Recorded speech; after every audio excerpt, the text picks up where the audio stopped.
आप देख रहे हैं सी न्यूज और मैं हूं ज्योति अरोड़ा। आइए नजर डालते हैं इस वक्त के न्यूज बुलेटिन पर। गोंडा जनपद के थाना परसपुर अंतर्गत शाहपुर चौकी का एक मामला सामने आया, जहां एक पीड़ित महिला ने चौकी इंचार्ज पर आरोप लगाया है कि दबंगों द्वारा उसके पति को मारपीट कर लहूलुहान कर दिया गया।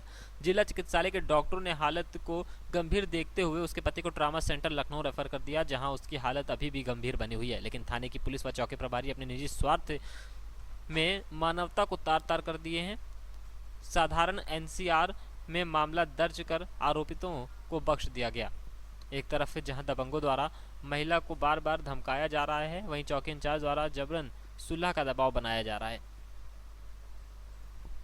रोती बिलखती महिला ममता सिंह अपने बच्चों के साथ पति अजय सिंह के लिए न्याय मांगने एसपी कार्यालय पहुंची, जहां थाने के पुलिस को मामले में धारा बढ़ाने के साथ अभियुक्तों को गिरफ्तार करने के निर्देश दिए गए। क्या नाम है और कहाँ की रहने वाली है? ममता सिंह, रामपुर बरतरा।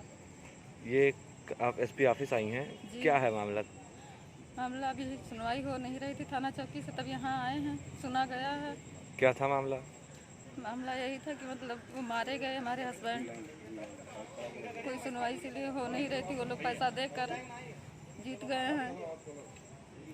कौन लोग हैं? कितने लोग हैं? हाँ, कौन लोग हैं ये? वो लोग पटीदार हैं। क्या नाम है? वीरेंद्र सिंह, गुड्डू सिंह, ननके सिंह, प्रिंसी सिंह। क्यों मारे थे आपके हस्बैंड को? हमारे हस्बैंड को इसलिए मारे थे, लड़ाई झगड़ा हो रही थी, खेत का मामला था।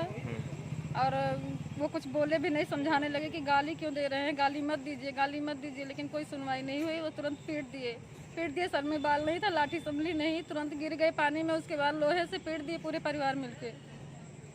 मुकदमा आपका दर्ज हुआ था? नहीं, मुकदमा दर्ज कराया गया, लेकिन दर्ज नहीं हुआ था। अब एसपी ऑफिस आए हैं, देखिए क्या हो रहा है। क्या कहा यहाँ साहब ने? साहब ने तो कहा कि ठीक है, गिरफ्तारी होगी। सुलह का भी दबाव बनाया जा रहा था? जी, सुलह का दबाव एसओ साहब बना रहे थे। क्या कह रहे कि थे? सुलह कर लो। क्या कह रहे थे? कह रहे थे कि सुलह कर लो, और क्या कह रहे थे। कौन एसओ है ये? परसपुर के हैं। परसपुर एसओ। गोंडा से सीनियर संवाददाता डॉक्टर कल्पराम त्रिपाठी की रिपोर्ट। आपको बता दें कि हापुड़ जनपद के थाना हापुड़ देहात क्षेत्र के गांव श्यामपुर में सोमवार रात चोरों ने 3 घरों में धावा बोलकर लाखों की नकदी और सोने चांदी के आभूषण चोरी कर लिए। एक घर से लाइसेंसी बंदूक भी चोर चुरा ले गए। कुछ दूर जाकर खेत में इस बंदूक को चोर फेंक दिए। पुलिस ने घटनास्थल का जायजा लिया और तहरीर के आधार पर मुकदमा दर्ज करते हुए चोरों की तलाश शुरू कर दी है। गांव श्यामपुर निवासी अशोक कुमार के घर में चोरों ने रात को धावा बोला और करीब 65,000 रुपए सोनी चांदी के आभूषण और लाइसेंसी बंदूक चोरी कर ले गए। बंदूक को चोर पास के ही खेत में फेंक गए। वहीं गांव के रहने वाले विपिन कुमार के घर में भी चोरों ने लाखों की नकदी, सोना चांदी के आभूषण और अन्य सामान चोरी कर लिया। गांव के ही रहने वाले पंकज सिंह के घर में भी करीब 1.5 लाख की नकदी, सोने चांदी के आभूषण और अन्य सामान चोरी हुए। सुबह चोरी का पता लगने के बाद पुलिस को सूचना दी गई। पुलिस ने घटनास्थल का जायजा लिया। थाना प्रभारी राजेश भारती का कहना है कि जांच की जा रही है और घटना का जल्द ही खुलासा किया जाएगा। तुम्हारा परमेंद्र। क्या घटना घटी है? घटना ये हुई हमारे घर में जो है 2 अंगूठी और एक चैन 1.5 लाख ये चोरी हुई। कितने घरों में हुई चोरी? 3 घरों में चोरी हुई है जी। तीनों से क्या क्या गया है? 3 से जेवरात और कैश है। कितना कैश होगा लगभग? लगभग अशोक जी के यहाँ पे 1.25 लाख के आसपास समथिंग, और जेवरात काफ़ी अंगूठी है। नाम आपका? अंकुर नाम है क्या घटना घटी है रात? जी। रात चोरी हुई है घर में। एक क्या क्या क्या सामान चला गया? अंगूठी हैं, सोना है, चांदी है, नकदी है। नकदी कितने की थी? 55,000 रुपये एक थे, 12,000 रुपये एक थे। पुलिस को सूचना दी थी? हाँ जी, पुलिस को सूचना दे दी। पुलिस आ गई, तहकीकात कर रही है। क्या घरों में चोरी हुई? 3 घरों में चोरी हुई है। हापुड़ से सीनियर संवाददाता रुस्तम सिंह की रिपोर्ट।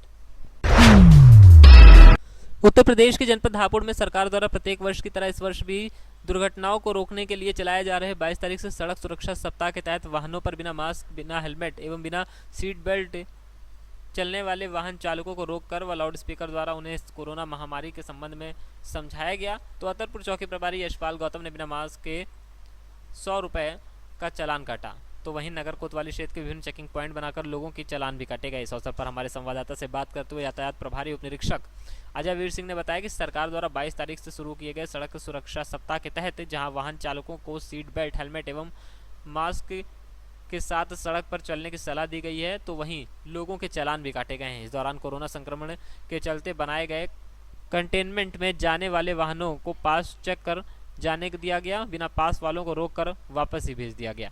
में अभियान चलाया गया है, मास्क के लिए, हेलमेट के लिए चालान काटे गए हैं। क्या है बुरा मामला? हेलमेट 22 तारीख से सड़क सुरक्षा सप्ताह मनाया जा रहा है, जिसमें कम से कम सड़कों पर दुर्घटनाएं हों, इसके लिए अभियान चलाकर लोगों को जागरूक किया जा रहा है। हेलमेट, सीट बेल्ट, जीवन रक्षा से संबंधित चीज़ों को बताया जा रहा है और साथ साथ उनके चालान भी किए जा रहे हैं। साथ ही साथ जैसे कि बैरियर लगा है, आगे कंटेनमेंट जोन है, जो परमिशन है जिन लोगों की सिर्फ उन्हीं को जाने दिया जा रहा है, बाकी लोगों को रोका जा रहा है। अंदर आना जाना दोनों प्रतिबंधित हैं। हापुड़ से सीनियर संवाददाता रुस्तम सिंह की रिपोर्ट। कानपुर देहात मूसानगर थाना क्षेत्र के अंतर्गत गांव जरसेन में संदिग्ध परिस्थिति में घर के अंदर फांसी पर लटका मिला युवक का शव। मूसानगर पुलिस ने शव को कब्जे में लेकर शव का पंचनामा भरकर पोस्टमार्टम के लिए भिजवा दिया है। पुलिस ने कुछ ही लोगों से पूछताछ के लिए थाने में बुलाया है। पूछताछ के होने के बाद ही आगे की कार्रवाई की जाएगी। कानपुर देहात से सीनियर संवाददाता संतराम सिंह की रिपोर्ट। चीन के उकसावे पर नेपाल में चल रहे भारत नेपाल के बीच सीमा विवाद और भारतीय क्षेत्र को अपने नक्शे में शामिल किए जाने की मंजूरी देने के बाद नेपाल सरकार एक बार फिर चीन के इशारे पर भारतीयों के खिलाफ एक नया मुद्दा लाकर भारत के खिलाफ षड्यंत्र में जुट गई है। नेपाल सरकार भारत से शादी कर लाई गई महिलाओं को नागरिकता देने संबंधी विधेयक में संशोधन के मूड में है, जिसमें भारतीय महिलाओं को शादी के 7 साल बाद ही नागरिकता देने का प्रावधान होगा। वहीं नेपाल सरकार के इस रुख से तराई में बसने वाली भारतीय मूल के नेपाली नागरिकों ने सरकार का विरोध शुरू कर दिया है। वहीं आज नेपाल के भरहवा कस्बे में हजारों की संख्या में मधेशियों ने नेपाल सरकार के खिलाफ जमकर नारेबाजी करते हुए प्रदर्शन किया।